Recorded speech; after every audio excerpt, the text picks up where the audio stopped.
একসময় এই নদীর পানির স্বচ্ছতায় সূর্যের আলো যেন রূপোর মতো ঝলমল করত। মাঝিদের গানের সুরে নদীর ঢেউ দুলে উঠত, আর তার স্নিগ্ধ বাতাসে নেওয়া যেত স্বস্তির নিঃশ্বাস, যার কলতারে জেগে উঠত এখানকার জনপদ। কিন্তু আজ সেই নদীর জল যেন মরণ ফাঁদ।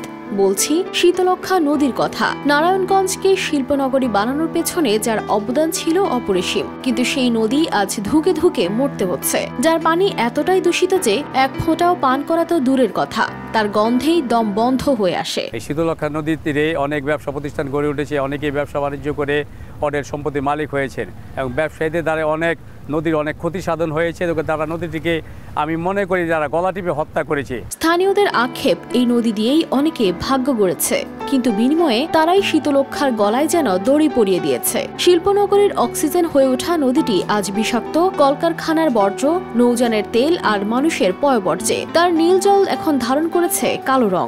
শীতলক্ষ্যার পানি আগে আমরা দেখতাম না, নৌকা গুনতে মাটি যাইতো, পানিটা নিয়ে খাইতাম, আমরা গুছু করতাম, পানি খাইতাম। এখনো চল। স্বাধীনতা পরবর্তী ৮০ দশক থেকে এই নদী দূষিত হইতে আরম্ভ করে। এই নদীতে এক সময় অনেকে মানত করতো, কঠিন রোগ আক্রান্ত হয়ে এই নদী থেকে পানি নিয়ে মানত করে খাইতো, তারপর ওনার রোগ সেরে যেত।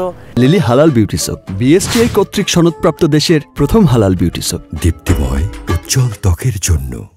যুবক আমি, ওই সময় পানি ছিল, এই পানি ড্রাম ভরে নিত, আর এখন তো পানি মুখে লইতে মন চায় না, পানির রং হয়ে গেছে আলকাত্তার মতো কালা। একসময় মাঝি মাল্লারা সরাসরি নদীর জল পান করত, কিন্তু এখন এক চুমুকেই অসুস্থ হয়ে পড়তে হয়। যারা এই শীতলক্ষ্যা নদীর পাড়ে বসবাস করে এবং পানি ব্যবহার করে, যেমন তাদের মধ্যে আমরা দেখতে পাই বিভিন্ন রকমের চর্মরোগ, খোস পাচড়া, অ্যালার্জি, চোখের বিভিন্ন রোগ যেমন কনজাংটিভাইটিস, স্টাই, চোখ জ্বালা পোড়া করা, চোখে ঝাপসা দেখা, এছাড়া সাইনোসাইটিস, কলেরা, ডায়রিয়া, টাইফয়েড ইত্যাদি পানিবাহিত রোগ। কিন্তু এই অবস্থা কি হঠাৎ করে হলো? মূলত নদীর পাশে গড়ে ওঠা ৩৬৩টি শিল্প কারখানার বর্জ্য, নৌযানের তেল আর মানুষের পয়বর্জ্যে ধীরে ধীরে দখল, দূষণ আর অবহেলার শিকার হয়েছে শীতলক্ষ্যা। পরিবেশবিদরা বলছেন শুধু শিল্প মালিকদের দোষ দিলেই হবে না, পরিবেশ অধিদপ্তরেরও যথাযথ তদারকি নেই। যদিও দাবি করা হয়েছে ৩২০টি কারখানার বর্জ্য পরিশোধন ব্যবস্থা চালু আছে,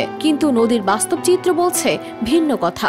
রাত্রে চালু করে নদীতে সমস্ত বর্জ্য, কেমিক্যাল মিশ্রিত বর্জ্য, কালো পানিগুলি এই নদীতে ফেলে আর সারাদিন বন্ধ রাখে। সরকার একটা আইন করেছে, তাদের কাজ হচ্ছে এই নদীকে সুরক্ষা দেওয়া, কিন্তু এরা কি করে? মাঝে মধ্যে তারা শিল্পগুলিতে যায়, গিয়ে তারা কিছু টাকা জরিমানা করে আর বড় ধরনের একটা প্যাকেট পকেটে নিয়ে যাবে, হাসি খুশিতে চলে আসে। তবে কি শীতলক্ষ্যার ভাগ্য বুড়িগঙ্গার মতোই হতে যাচ্ছে? যদিও এটি একেবারে শেষ হয়ে যায়নি। শিল্প কারখানার বর্জ্য নিষ্কাশনে কঠোর নিয়ম, নৌযানের তেল বর্জ্য নিয়ন্ত্রণ আর জনসচেতনতাই ফিরিয়ে আনতে পারে শীতলক্ষ্যার প্রকৃত রূপ। অন্যথায় একদিন মানচিত্রে শীতলক্ষ্যার নাম থাকলেও বাস্তবে থাকবে না তার প্রবাহ। News desk, RTV।